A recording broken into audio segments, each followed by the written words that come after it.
Hola, buen día. ¿Cómo se encuentran? Espero que bien. Bueno, hoy le toca recuperación cardiovascular a la licenciada, la presentamos a la licenciada Eva Martínez, que ya va a presentar a nuestra querida colega que está acá. Hoy vamos a ver diferentes tipos de marcapasos, pero parece que entender un poco qué tipo de arritmias generan algo estuvimos viendo la vez pasada, pero bueno, es para completar y bueno, acá, qué mejor que una experta en cuidados postquirúrgicos cardiovasculares pediátricos para que podamos entender un poquito de qué se trata todo esto.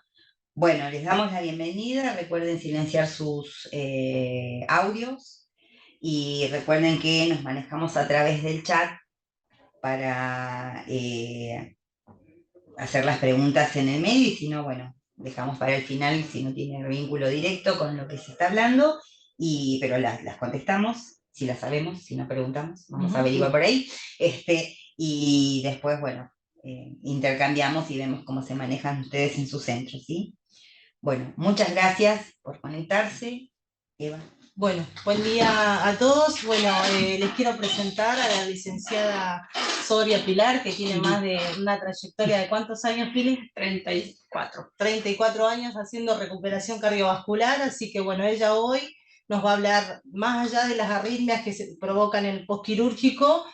Vamos a abocarnos más a lo que es el manejo del marcapaso en el paciente postquirúrgico, ¿sí? Sí. Para entender un poco, vamos a empezar con arritmias. Cuando quieras, Pili. Sí. Bueno, voy a hablar del sistema de conducción intracardíaco. El impulso cardíaco se genera en el nódulo sinusal a una frecuencia de 50 a 150, según la edad y la actividad física. El nodo sinusal se sitúa en la aurícula derecha al lado de la desembocadura de la vena cava superior. El nodo sinusal detecta por varios mecanismos las necesidades de sangre del cuerpo. Los impulsos se generan de forma regular a intervalos uniformes. Los impulsos se transmiten por las paredes de ambas aurículas de tal forma que ambas se van contrayendo de arriba hacia abajo.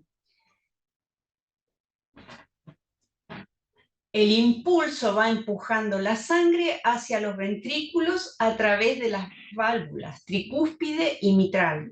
Luego alcanza el nodo AB. El nodo AB se sitúa entre las aurículas y los ventrículos. Este recoge el impulso y lo proyecta a las paredes ventriculares a través de dos ramas, de forma que el impulso y la contracción ventricular se realiza coordinadamente, impulsando la sangre hacia la aorta y la pulmonar. Durante la contracción ventricular, las aurículas se relajan y admiten la sangre que les llega de las venas cavas y las venas pulmonares.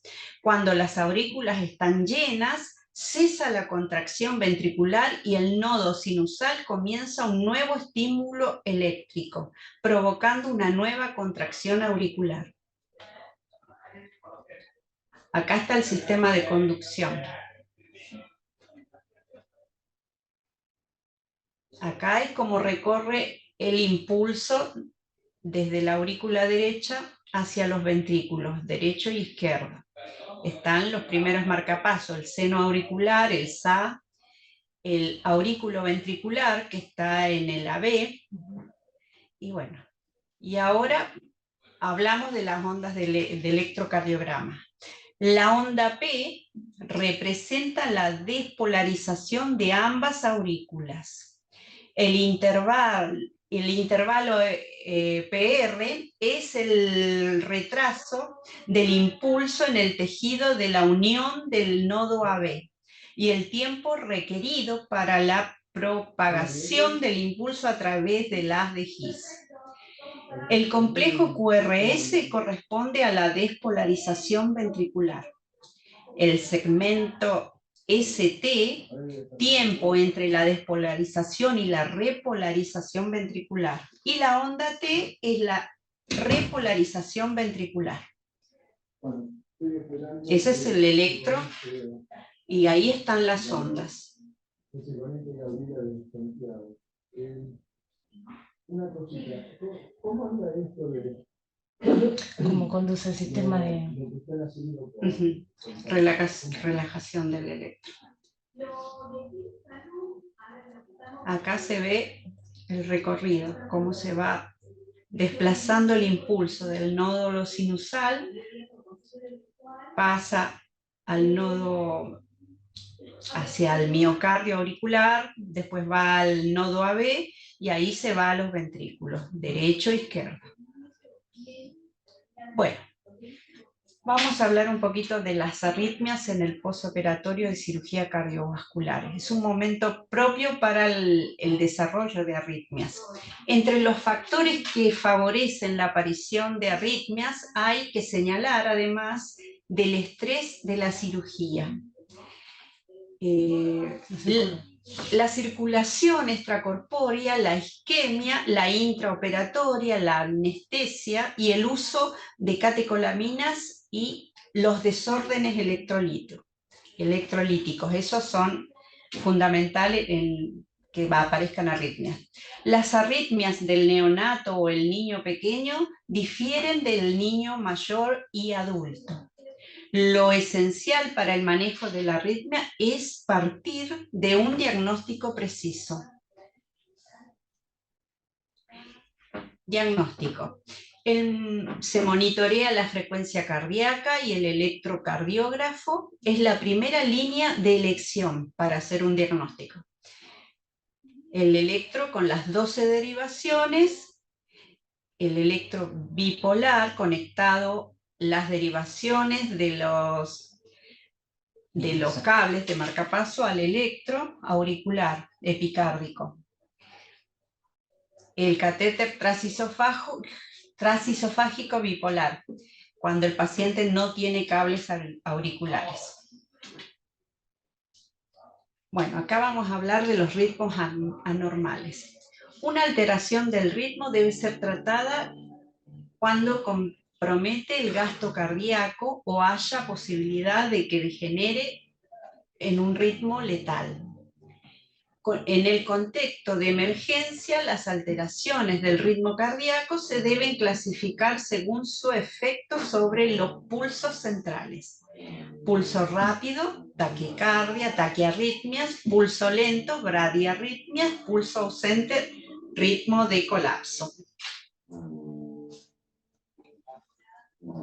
Los ritmos cardíacos con frecuencia excesivamente rápida son las taquicardias, supraventriculares y ventriculares, si provocan shock, cardioversión sincronizada. Los ritmos lentos asociados a inestabilidad hemodinámica se deben a bloqueos AB, bradicardia secundaria, hipoxia y acidosis. Tratamiento sintomático. La ausencia de pulso palpable se asocia a sistolia o disociaciones electromecánicas, la taquicardia ventricular sin pulso y el tratamiento es el RCP. Taquiarritmias. Las taquiarritmias pueden producirse por dos mecanismos, por reentrada y por aumento del automatismo. Bueno, eso con respecto a las arritmias, ¿sí? Vamos a hablar directamente del otro.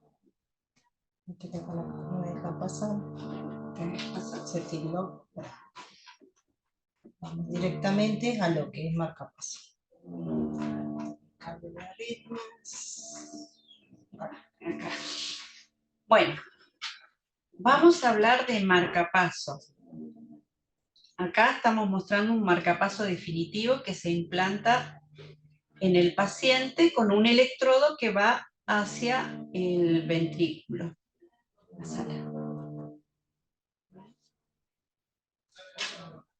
Ahí te muestra cómo circula el marcapaso. A ver. Y acá vamos a hablar de bloqueo AB de tercer grado. ritmo de onda P regular que no conduce el QRS fino y regular. Disociación AB. Eso sería Este tipo de bloqueo. este tipo de bloqueo. Bueno, acá vamos a hablar del bloqueo AB de tercer grado, trazado con electrodos convencionales en D1. Bueno, marcapaso es un generador de impulsos eléctricos utilizado para la estimulación cardíaca artificial. Está compuesto por el generador y los cables electrodos que entregan el impulso o perciben el potencial de despolarización del miocardio. Existen marcapasos implantables y externos con varias modalidades de marcapaseo. La forma más frecuente de marcapaso utilizadas en posquirúrgico de cirugía cardiovascular es el marcapaso externo, en su modalidad de AAI, BBI y DDD.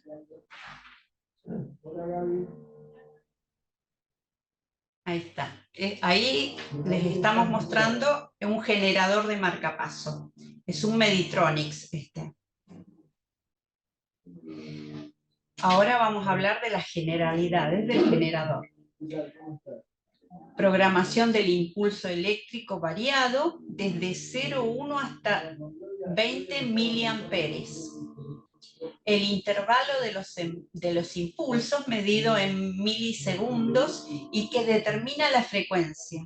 La posibilidad de inhibir el impulso eléctrico al detectar una contracción miocárdica que supere el umbral de la sensibilidad previamente determinada con un rango de 0,5 hasta 15 milivoltios en la forma sincrónica.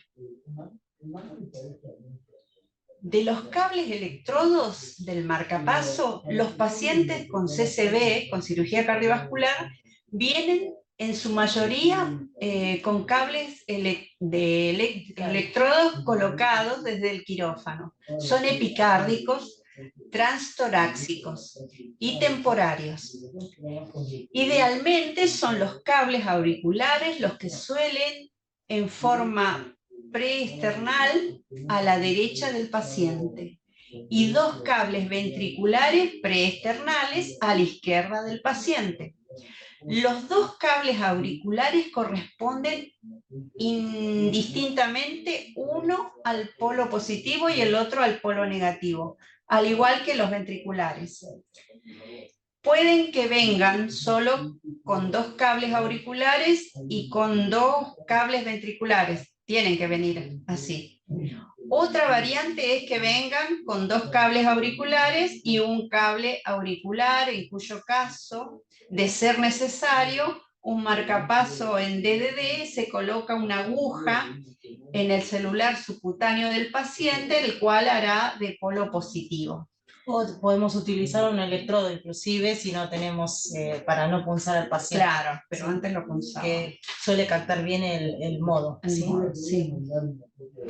Bueno, vamos a hablar de los códigos de letra del marcapaso. A es aurícula, B es ventrículo, D es aurícula y ventrículo, I es sincrónico o asincrónico, T si te dispara al sensar y D si cumple con las formas IT. Esto sería en el generador. Bueno, la primera letra es cámara paseada, la segunda letra es cámara sensada y la tercera letra es el tipo de estímulo. Modos de marcapaseo, ahora de lo que habíamos hablado de las letras. I estimula o pasea la aurícula y sensa a la vez si se despolariza, se inhibe el estímulo eléctrico el siguiente. BBI se estimula el ventrículo y sensa a la vez si se detecta una despolarización ventricular, se inhibe el impulso eléctrico siguiente. Y DDD se estimula la aurícula y el ventrículo se sensa. La aurícula y el ventrículo se inhiben o dispara el impulso eléctrico. Bueno, acá estamos mirando la imagen del marcapaseo, cuando estamos viendo un generador externo. ¿A dónde lo ubicamos?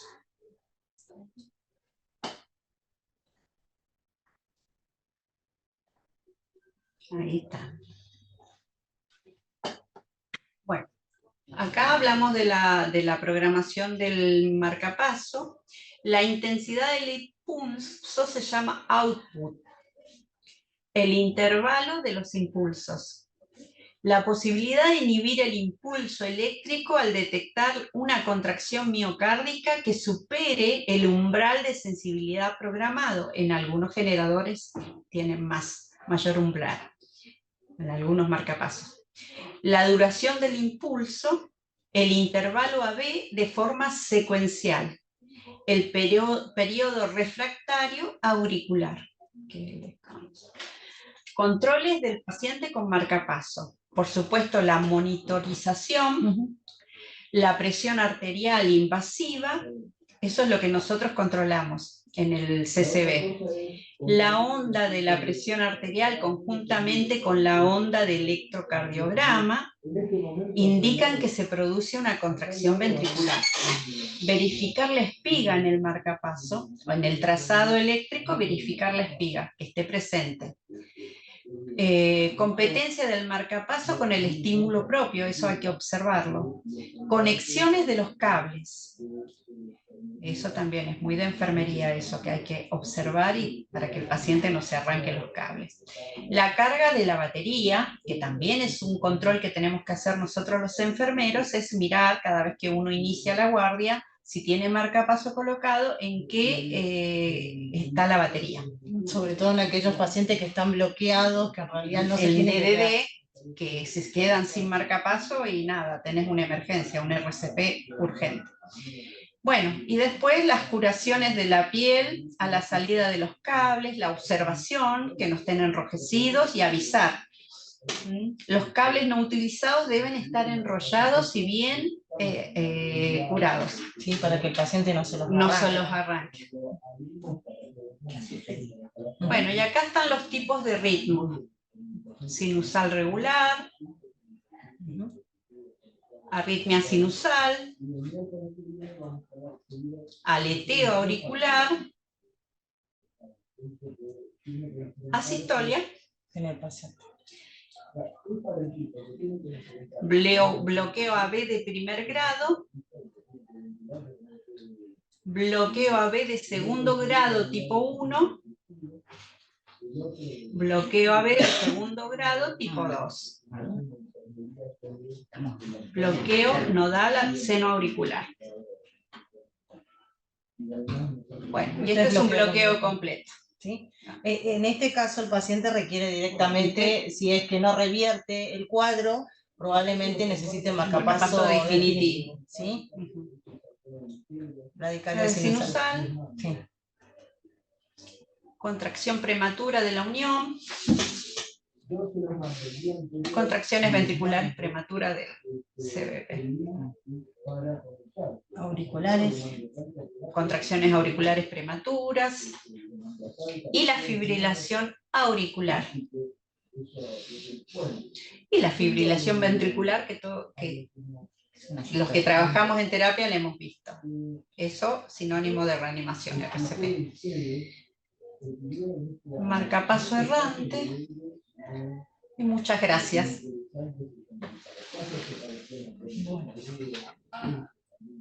Bueno, ahora sería bueno que ustedes participen y nos comenten qué controles hacen en sus unidades con respecto a esto, si cuentan con marcapasos transitorios o tienen experiencia en marcapasos definitivos, como para podamos charlar un poco de qué demanda tienen de atención de enfermería de estos pacientes. Así que los esperamos en el chat, ¿sí? Para que nos hagan las preguntas o nos quieran hacer los comentarios que ustedes quieran. No sé si Eva, ¿querés agregar algo más?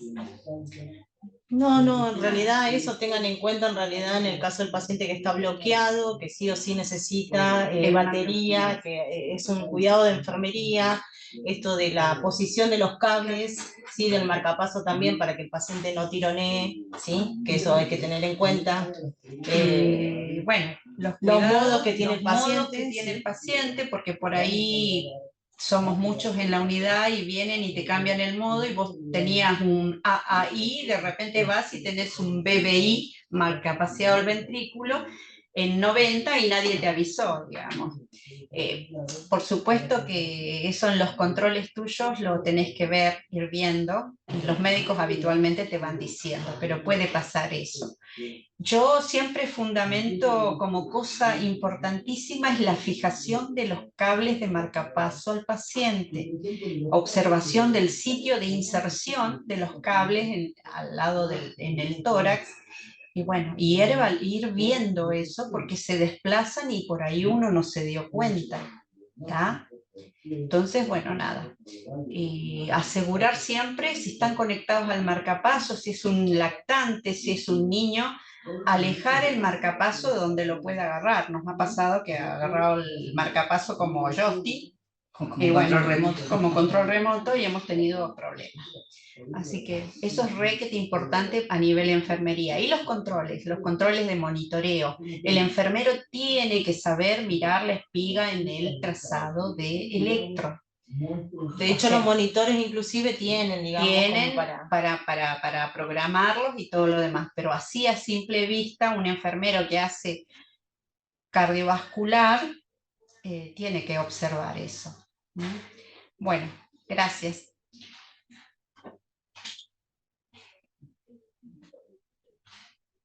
Bueno, acá dice que en Misiones que tienen poca experiencia de haber tenido marcapasos. Lo que queremos aclarar que, bueno, estamos hablando de grandes cirugías, digamos, Claro. de cirugías de muy alta complejidad, tal vez que tienen muchos pasos de resolución quirúrgica, digamos, no uno solo, y que las chances de alterar las líneas de conducción están dentro de las posibilidades. De todas maneras, ese tipo de pacientes todos vienen con cables de marcapaso por una cuestión preventiva y no siempre se utilizan, digamos. O sea, hay algunos que quedan enrollados en el paciente y se terminó esperando el posoperatorio y se le retiró cuando se le retiró los drenajes. Eso puede pasar, que gracias a Dios no lo necesitó. Pero los cables tienen que estar. Y la otra cosa es que no solo algunos no lo necesitan, sino que además, en general, en la mayoría de los casos, miéntame chicas si digo una pavada, tiene relación no con lo quirúrgico directo, con el acto quirúrgico directo, sino con cosas del medio interno, ¿sí? Algún otro desfasaje que, corregido el problema, se acabó la arritmia, digamos. O sea, algún tema metabólico. Claro. Bueno, entonces, más frecuente es el desequilibrio hidroelectrolítico, como decía. Por la falta de potasio por ahí en el paciente, que tiene mayor ritmo diurético, ¿sí? Esas son las cosas que por ahí pueden alterar el ritmo. ¿Sí? Y bueno, para los que quedan definitivos, que requieren marcapaseo definitivo en los bloqueos. Claro, que no es habitual, digamos, o sea, es un grupo de pacientes, pero no es tan habitual. Por supuesto lo vemos más que por ahí hay que los colegas de Misiones, porque todos los días se hacen cirugías de alta complejidad. Entonces, podemos llegar a tener ese tipo de pacientes, y gracias a Dios hoy en día es mucho más ágil conseguir un marcapaso definitivo pediátrico que en otro momento, cuando empezamos con Pili, tuvimos hasta pacientes que se nos han muerto esperando el marcapaso definitivo, porque no era fácil conseguir marcapasos para pacientes pediátricos, ¿sí? Así que el paciente que requiere en forma definitiva, si no se soluciona el problema a mediano plazo, se muere. Esa es la realidad. La realidad, ¿sí? Por suerte esas cosas hoy en día no estarían pasando. Se me vino nuestro Tarek al corazón. A mí también. Bueno, tuvimos un paciente que amamos muchísimo acá, era nuestro hijito, y bueno, se murió esperando el marcapaso. Bueno, Acá, para revisar el CPI en un paciente marcapaseado, si uno quiere evaluar el ritmo, ¿se apaga momentáneamente? Que el El marcapaso, ¿En el caso de qué? De RCP. de RCP. En realidad sí hay que ver qué tipo de ritmo tiene, Claro. no sé. Por Eso, ahí lo rescatas sí. con el marcapaso. Uno puede supraestimularlo, digamos, con el Supraestimular con el marcapaso, A pero ver si después va a responde. requerir, si está en paro, asistole, va a requerir toda la reanimación con la medicación endovenosa, más la supraestimulación con el marcapaso y los paletazos con con el desfibrilador. Sobre todo en los aleteos o en las fibrilaciones, digamos, claro. tanto auriculares como ventriculares, la corrección es por cardioversión. Digamos, Tratan de supraestimularlo a ver si responde y sale de ese estado, pero habitualmente no, se lo reanima como dice, por cualquier ejemplo, persona. en un tórax abierto marcapaseado, pone como ejemplo, ¿no? Que hace un taponamiento seguido de paro. Acá la causa del paro no es la arritmia, es el taponamiento, o sea que hay que solucionar. Tiene que probablemente poner hagan apertura de tórax, hagan una toilette quirúrgica al paciente. Urgente y solucionar ese tema. Y después se verá si salió bloqueado, se asistirá, pero en realidad hay que tratar siempre la causa. Bueno, ¿alguna otra pregunta o algún otro planteo que quieran decirnos? ¿Les parece útil estos conocimientos para el cuidado cotidiano? O sea, ¿no se hacen maniobras de reanimación manual? Pregunta. En el tórax, en estos casos que... ¿En el tórax abierto? Sí. En el tórax abierto, si es taponamiento la causa, el cirujano ya lo abrió y si tiene que hacer una maniobra manual, va a ser a cielo abierto un masaje y con las paletas directo al corazón, con las paletas que van adentro, que nosotros tenemos un grupo de paletas para paletear el paciente que son internas, que se ponen alrededor del tórax abierto y eso lo usa el cirujano para paletear y bueno, ahí le hace la reanimación directamente el cirujano. Pero es muy posible que si es taponamiento, una vez que se drena... claro, el corazón empieza a latir. El corazón late. Lo que pasa es que con el taponamiento no hay espacio para latir y entonces el corazón claro, sabe qué queda ahí, no haya que hacer. Claro. Es esa la realidad, es por masa ocupante, digamos. Exactamente. Y por supuesto es el cirujano el que tiene que chequear eso, porque hay que ver de dónde es la sangre que produce el taponamiento. Claro. ¿Ah? Todo eso lo soluciona el cirujano en ese momento. Ahí uno solo asiste, alcanza cosas, la medicación por el otro lado, pero nada, el cirujano está trabajando arriba del paciente. Acá los colegas de Tucumán están... De Tucumán, ¿no? No sé si es de Tucumán. Bueno, aclárame, Jimena, de qué lugar sos. Nosotros tuvimos un caso de un lactante que esperaba un marcapasos de DD y no llegó, se tuvo que colocar un BBI. Bueno, pero esos son los modos que cambian en realidad para sostener al paciente más que otra cosa. DDD. De Neuquén. Sí. Perdón, Jimena, gracias por aclarar, es de Neuquén. Jimena, si es de DD, quiere decir que está bloqueado, tiene un bloqueo completo. BBI es el ventrículo, o sea que esa persona que le pusieron ese marcapaso no estaría completamente bloqueado. Debe haber tenido un poco de actividad en el ventrículo y le alcanzó con el BBI. Pero si es un marcapaso definitivo, es DDD, está bloqueado, bueno, no tiene estímulo. Hay que ver la edad del paciente, claro, qué tipo de ritmo tiene, ¿sí? Hay que ver el electro del paciente, qué frecuencia mantiene, ¿sí? Si uno lo desconecta al marcapaso para saber si está... la frecuencia que se queda, saber. 50, 40, y hay que ver, por ahí poniéndole un marcapaso, si es esa la frecuencia, poniéndole un marcapaso en BBI, le elevan un poco la frecuencia del ventrículo y con eso compensa. No sé si es definitivo eso, si no va a progresar a un DDD en algún momento, ese corazón. Pero bueno, eso es muy particular del paciente que has tenido. Yo no podría decir. A diferencia del adulto, el paciente pediátrico da muchas sorpresas. A veces lo que para nosotros es definitivo y bueno, hasta terminal, inclusive en cuanto a la necesidad de un marcapaso definitivo, a veces quedan sorpresas. Ahí revierten. Disparan solitos. Disparan por otro lado. Porque bueno, no sabemos por qué magia de la vida fisiológica de los nenes, pueden desarrollar, claro, pueden desarrollar algunos sustitutos alternativos de lo que les está faltando, ¿sí? Por eso cuando uno detecta precozmente estas cosas, es mucho más fácil la recuperación y el tratamiento, digamos, ¿sí?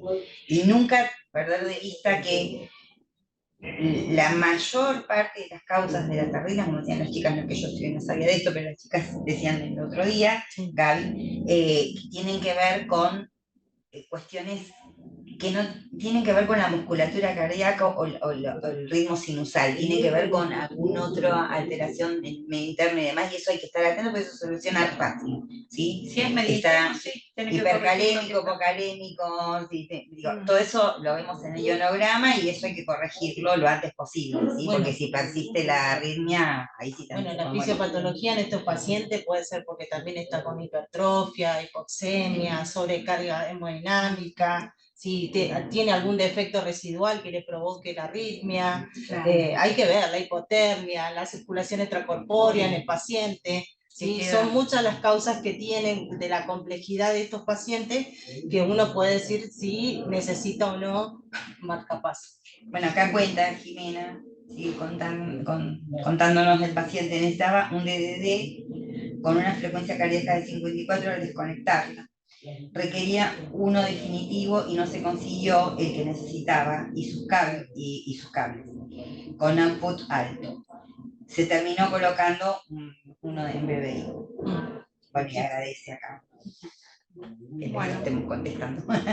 La idea, a ver chicos, esta es la idea.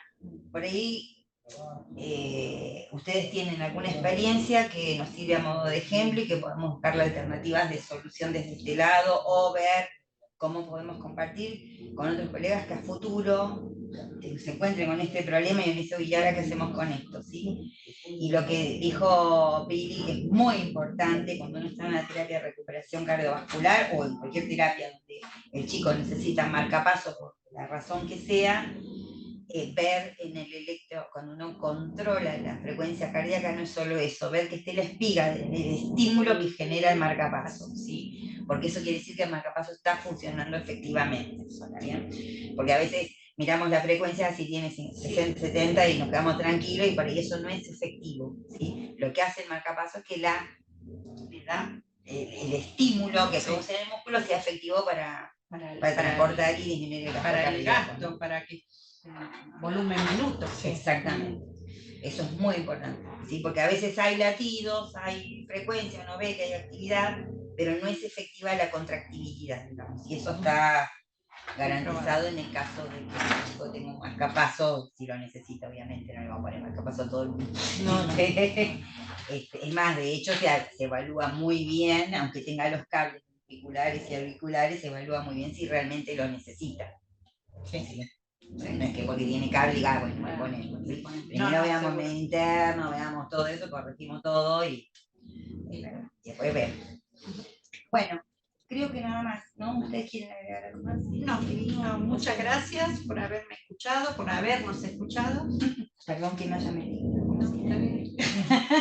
No hay más preguntas. No, por ahora no. Les agradecemos un montón, conectados de todo el país como siempre, les agradecemos un montón por su tiempo, por estar ahí, firmes como rulo estatua, así que nos encontramos el martes que viene, el jueves nos encontramos, tenemos Neo, así que bueno, vamos a encontrarnos con la licenciada Sonia Rodas.